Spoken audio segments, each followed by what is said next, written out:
Uno, dos, tres. Amigos, ¿qué tal? Se encuentra en Miami William Restrepo y al encontrarnos con William Restrepo hay que hablar de periodismo porque William es marca registrada. Cuando yo vivía en Colombia y escuchaba al corresponsal de Caracol en Houston, en Nueva York, en distintos lugares de los Estados Unidos, se me convirtió en una meta, en un ídolo. Llegué a los Estados Unidos, empecé a hacer periodismo aquí y por allá en los 90 tuve la suerte de tener a William Restrepo a mi lado aquí en un noticiero. He aprendido enormemente y sigue siendo el gran amigo.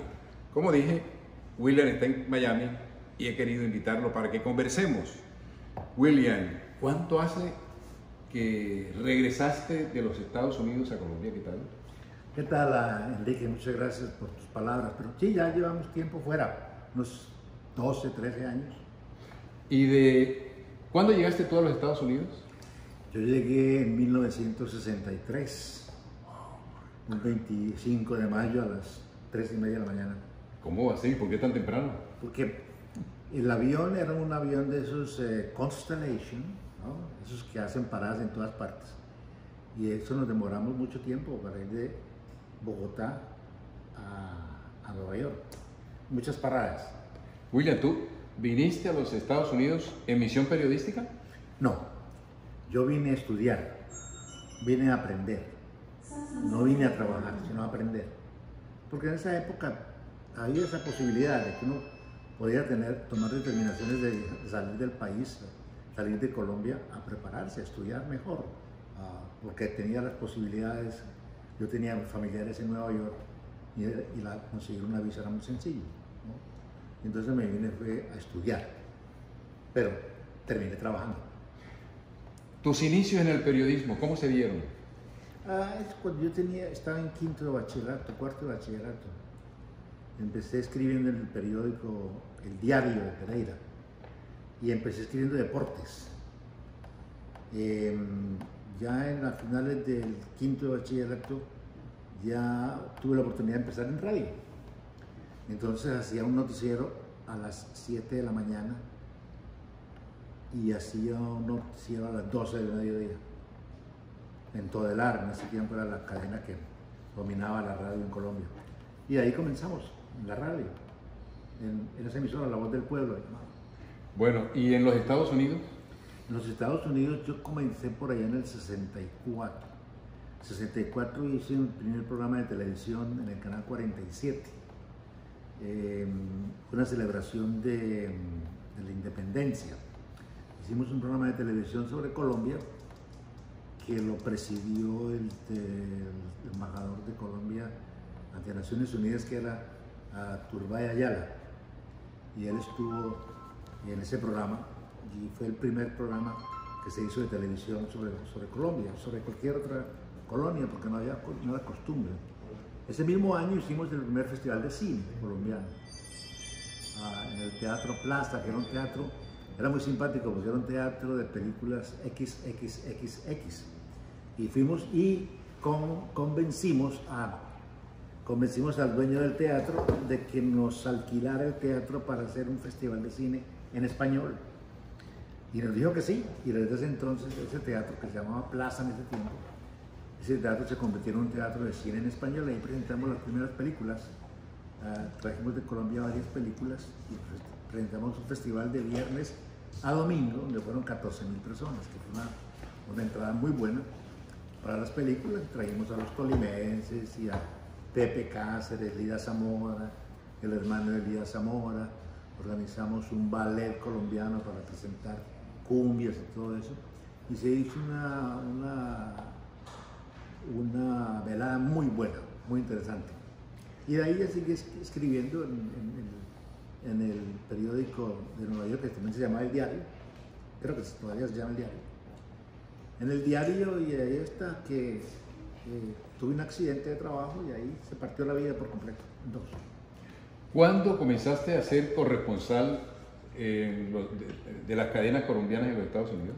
En 1963, el mismo año que yo llegué, yo inmediatamente me comuniqué con Todelar con Enrique Pulido, que era amigo mío, y Pulido trabajaba en toda la... Y Pulido, que ya en paz descanse, Pulido, establecimos la corresponsalía que era por teléfono, ¿no? Pagando en Colombia la llamada. Y la primera gran transmisión que hicimos nosotros fue la muerte de John F. Kennedy en 1963, el 22 de noviembre. Yo estaba allá en el hospital, yo pasé un año en el hospital.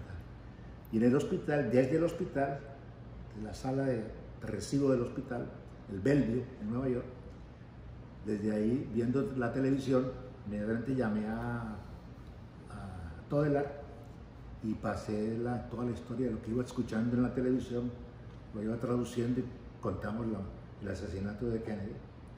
Después ya ellos quedaron muy emocionados con eso y seguimos con la muerte de Oswald,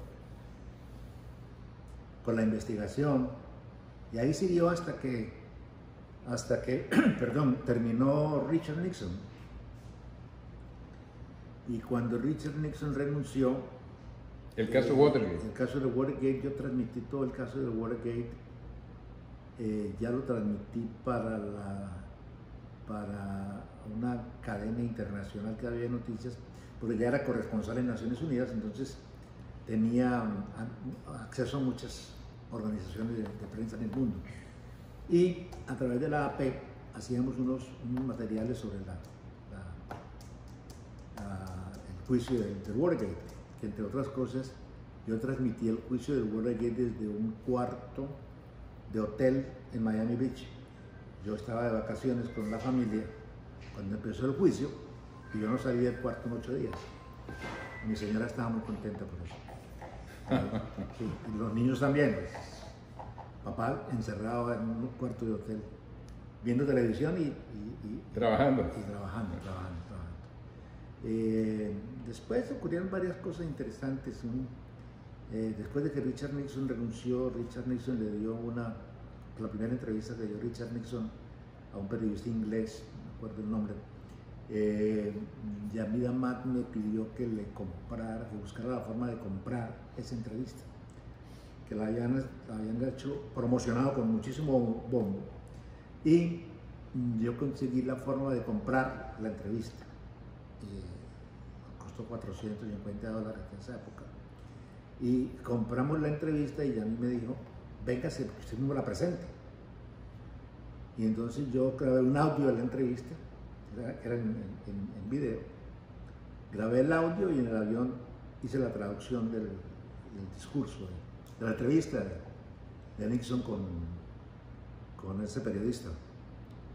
Y así yo entré a Caracol y ya llevaba la carta de renuncia a Todelar, que ya estaba dirigida por Alberto Giraldo, también un gran amigo, que en paz descanse también. No sé, se están muriendo todos, estoy quedando yo solo. Lo que quiere decir que me toca el turno a mí. Entonces se hizo esa transmisión. Después yo me regresé a Estados Unidos y ocurrió el caso del apagón de Nueva York. No me recuerdo en qué año fue.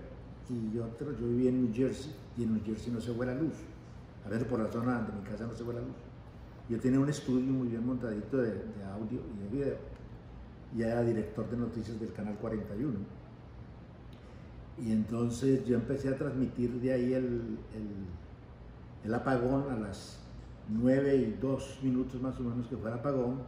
En Colombia estaban transmitiendo la presencia del curita ¿García Herrera? No, el curita de la teoría de la famosa teoría de la liberación. Camilo Torres. No, es un curita francés. O Mandamara. No, este curita francés tenía una familiar en Escriba de Balaguer.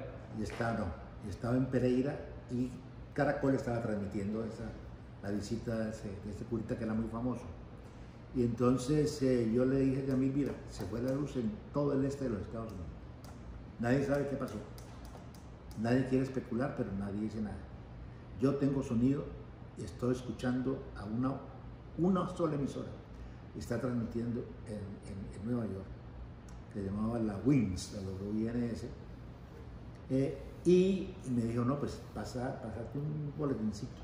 Y yo pasé el boletín, suspendieron la transmisión, yo pasé el boletín y después entró ella y me dijo, no, esa vaina está grande, siga.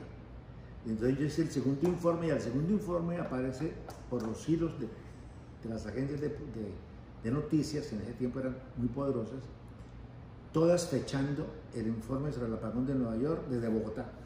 ¿Tu informe? Sí, porque decían, el corresponsal de Caracol en Estados Unidos, William Restrepo, dijo esto y esto y esto y esto. Y fechando, ¿por qué? Porque en el centro de Manhattan, la central de la AP y de todas las agencias de noticias están apagadas. Entonces no salía nada de aquí, de Estados Unidos. Y entonces a mí dijo, no, curita que se friegue, ya nomás. De febrero. De febrero. Y yo transmití eso hasta las 8:30 de la mañana del día siguiente. Ya me tuve que ir a hacer mi trabajo en el canal. Esas fueron transmisiones muy interesantes. William, tú eres pionero de la televisión hispana en los Estados Unidos. Tú fuiste presentador de noticias en los Estados Unidos antes de Univision, antes de que se creara Univision. Sí, claro. Yo trabajaba con una empresa que se llamaba Spanish International Network. Esta cadena era la SIM, de que era la mitad era de Televisa, México. La otra mitad era un señor que se llamaba René Anselmo. Y René era un visionario. Y yo era director de noticias no, perdón, yo no era director de noticias en Nueva York todavía. Yo, debido a la situación económica en Nueva York, decidimos irnos hasta Los Ángeles, mi señora y mis dos hijos, hasta Los Ángeles, hasta donde nos llevara el carro que teníamos. Era un Dodge 61, en regulares condiciones. Y la idea era que donde el carro se apagara y se acabara, ahí nos quedábamos. Y arrancamos y el carro nos aguantó hasta Los Ángeles. Y en Los Ángeles había una posibilidad de trabajo. En Los Ángeles no encontré trabajo inmediatamente, pero saqué un periódico que se llamaba El Espacio, una cosa copiándome del Espacio de Bogotá. Y este periodiquito lo llené de comerciales. Yo me fui tomándole fotos a todos los negocios que encontraba. Una foto, y esa foto la ponía en plomo y le monté un periódico de 12 páginas en plomo. Y después les voy a mostrar el periódico a los que ha puesto los avisos y la mayoría me dijo, le pago, pero no me vuelvo a poner un aviso sin pedir autorización ni nada. Y así saqué el periódico como 6 veces. Y a la 6ª vez ya me invitaron, un amigo me dijo, me están buscando un redactor en el canal 34. Yo fui al canal 34 y hablé con un periodista que se llamaba Rubén Salazar. Era columnista de Los Angeles Times, había dirigido la corresponsalía de Los Angeles Times en Cuba y estuvo en Tlatelolco, en la famosa masacre de Tlatelolco en México. Y él me dijo, hombre, yo te doy el trabajo. Primero me dijo, bueno, lo llamamos esta semana. A la mañana siguiente me llamó y me dijo, véngase ya para acá. Yo fui, me dijo, yo le doy el trabajo, pero no me gusta el nombre de William. Y yo le dije, mire, yo me llamo Antonio, Manuel, José, Elías, lo que usted quiera. Y me dijo, no, pongámosle Guillermo, porque es la traducción de William. Él era como medio izquierdista, izquierdista. Y entonces me llamaban Guillermo. Y en ese momento ya me llamaban Guillermo Restrepo. Y como Guillermo cambié la licencia y manejar. ¡Qué increíble! A inmigración, fui al Seguro Social, todos los documentos eran Guillermo Restrepo, entonces apareció Guillermo Restrepo en Los Ángeles. En Los Ángeles hubo muchas cosas importantes que nos pasaron. Nosotros transmitimos, por primera vez se transmitió en Estados Unidos, un secuestro de un avión desde el avión. Y el secuestrador se quedó, no se llevó el avión a Cuba, porque en esa época se llevaban los aviones a Cuba. Ese no se lo llevó a Cuba, sino que se entregó ahí. Y nosotros terminamos siendo defensores del tipo, ¿no? Del secuestrador.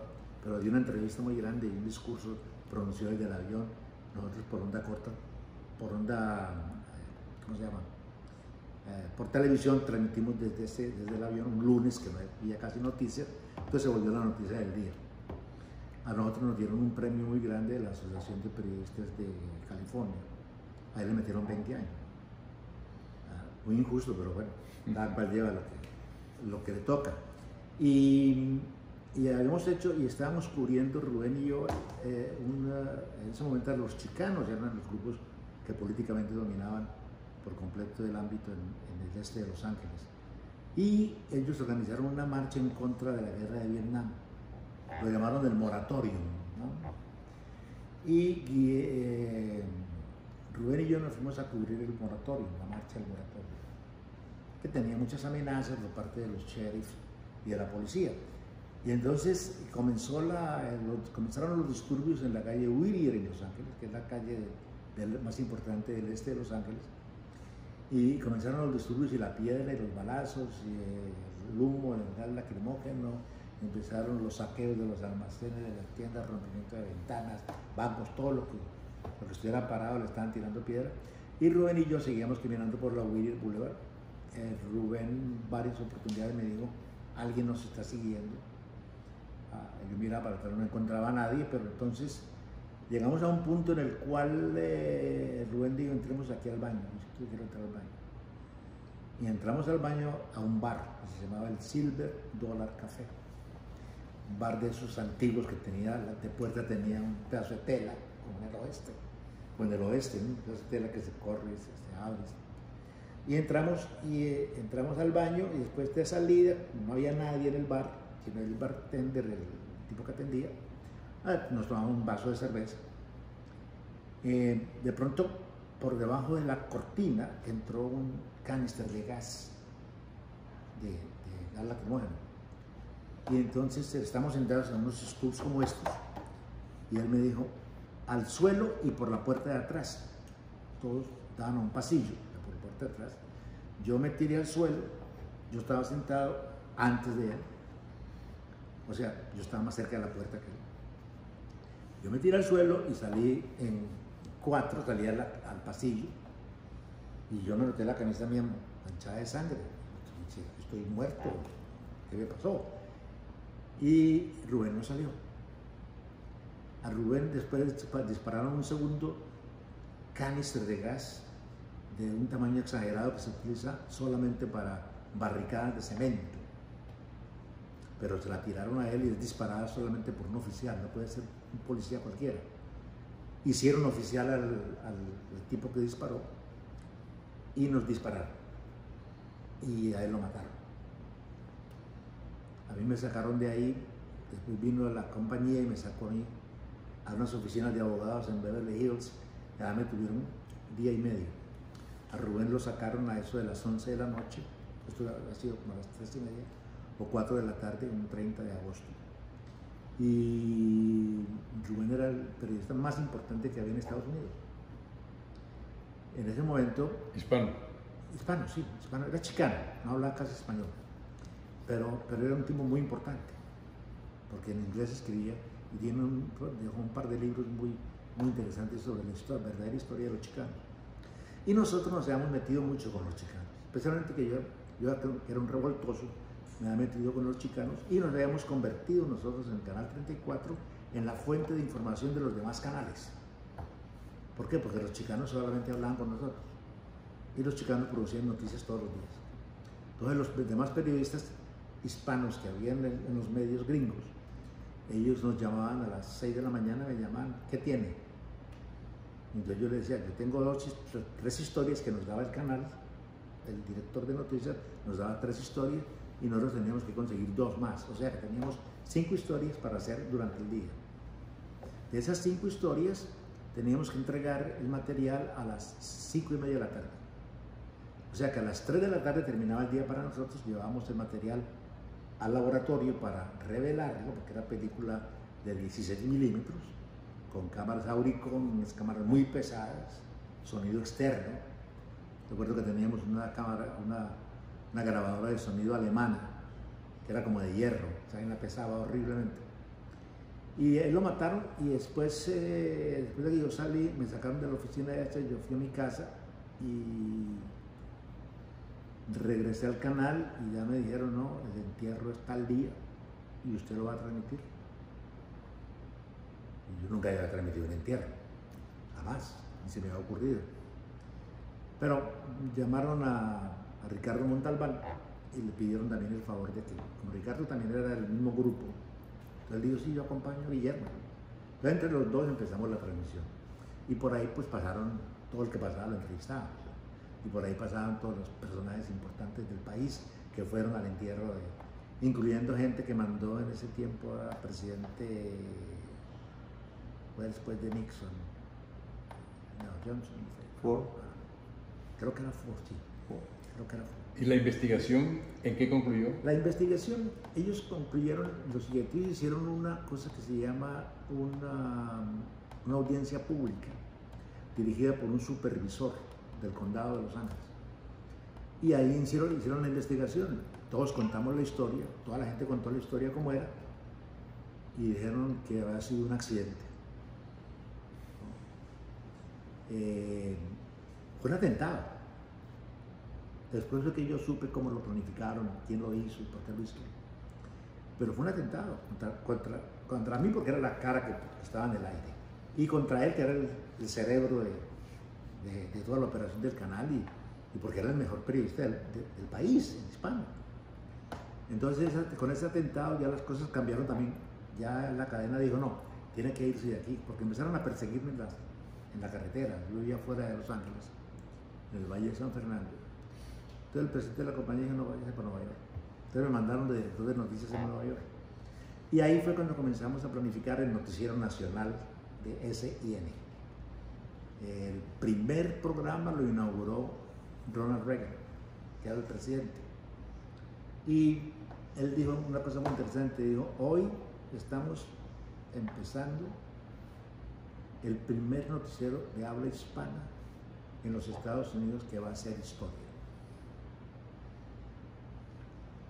Ahí empezamos el noticiero, transmitimos un año más o menos desde Washington y después nos mandaron para Miami. Y ya en Miami estuve otro año más dirigiendo el noticiero, era el director del noticiero y tenía dos productores muy buenos que eran los que hacían todo el trabajo, el director prácticamente no hacía nada. Y era el que presentaba el noticiero también, pero yo lo escribía, entonces era muy fácil para mí leerlo en un teleprompter mal manejado, pero lo haría porque como yo lo escribía, pues sabía de qué estaba hablando. Nosotros hicimos ese noticiero y después me dejé comer los oídos de Belisario Betancourt para que me regresara a Colombia a montar un noticiero y ahí fue donde la embarré, porque conseguí dos malos socios y empezamos el noticiero nacional en Colombia. Y después del noticiero nacional, que tú eras presentador. Del noticiero nacional yo era uno de los 3 directores, porque éramos 3 directores, el único noticiero del mundo que tenía 3 directores. Pero los egos eran tan grandes, de los 3, que ninguno quería dejar de ser director. Y entonces los dos socios se aburrieron conmigo. Pero ese noticiero hizo historia. Porque ese noticiero fue distinto. Me acuerdo que introdujeron la información meteorológica. Sí, claro. Porque Max Enríquez estuvo en mi casa en Miami, nosotros lo tuvimos, digo yo. Él estuvo en mi casa cerca de un mes.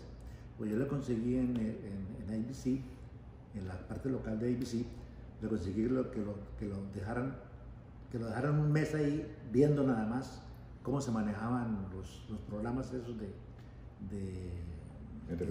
los dibujos que se necesitaban para ilustrar la cosa, y compramos el equipo en el noticiero nacional. Compramos el equipo y Max fue una revelación importantísima porque el grito de Max era una cosa muy, muy auténtica y a la gente le gustaba mucho porque yo lo presentaba y siempre le decía al final Max, entonces parecía como si estuviera llamando a un perro, pero eso se volvió muy popular. Y también fue, infortunada o afortunadamente, fue el fin de los locutores en televisión, porque nosotros metimos yo era Anchor en Estados Unidos en la televisión hispana y nosotros como Anchors teníamos que ser periodistas y los locutores eran muy buenos, unas voces impresionantes, pero eran lectores. Yo por eso siempre pensé de que una persona que está frente a una cámara tiene que saber de qué está hablando, si no, no está haciendo nada. Y entonces ahí se enojaron muchos conmigo, pero ya se quedó así. Ya en Colombia, 20, 30 años después, ya no hay locutores de televisión, sino que hay periodistas en televisión. Para redondear, ¿te viniste para Estados Unidos de nuevo? Después de eso ya pasé en Colombia por varios noticieros. Y después me regresé a Puerto Rico a montar una cadena, la primera cadena de noticias por cable en Puerto Rico. Monté ahí, terminé en contrato ahí que duró como 8 meses y después me fui a Houston. Y en Houston trabajé otro tiempo y después vinieron de Caracol y me endulzaron los ojos otra vez, los oídos otra vez y me mandaron a Nueva York a negociar la compra de la United Press International. Y yo negocié la compra de esa empresa de noticias para Caracol. Y ellos vinieron a cerrar el negocio y a firmar todo. Y entonces el auditor de Caracol, que vino también a la reunión, a la última reunión, encontró unas cifras que no coincidían. Entonces se cayó el negocio. Y entonces yo le dije al presidente de Caracol, le digo, ¿y ahora qué van a hacer conmigo? Me dañaron lo de Houston. Yo tenía ya radio, estaba de profesor en la Universidad de Houston. ¿Qué van a hacer conmigo? No, entonces camino para Colombia. Esto es Historia del Periodismo en los Estados Unidos, con William Restrepo. Enrique Córdoba los invita. No se nos vayan. La historia del periodismo en los Estados Unidos y Colombia, contada por una persona que fue protagonista. William Restrepo continuará.